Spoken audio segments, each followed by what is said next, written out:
মাছ ভাজি চলতেছে এই সময়টাতে সবগুলো মাছে কম বেশি আপনারা ডিম পাবেন।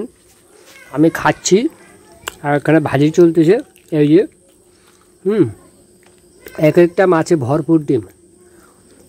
বাজার থেকে কিনে আনলাম।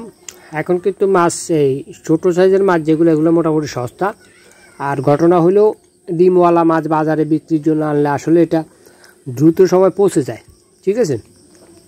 তাই যত দ্রুত বিক্রি করা যায়। তো পুঁটি মাছটা সেগুলো আসলে সচরাচর সবাই খাইতে চায় না। আপনার এই যে দেখেন ডিম দেখছেন, মার খামার আর ডিম না, ভরপুর ডিম।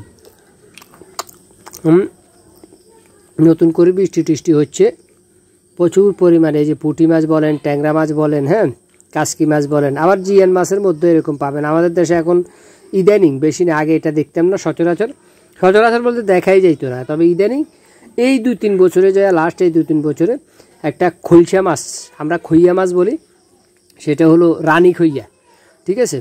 তো এই রানী খইয়ার ভিতরে প্রচুর ডিম পায় রে ভাই, বিশাল ব্যাপার স্যাপার। তো কিন্তু দাম নাই। আমি পরশু দিন 5 কেজি রানী খইয়া মাছ লইছি 15 টাকা কেজি। এবার বুঝেন, খায় না, 10 টাকা কেজিও বিক্রি করে।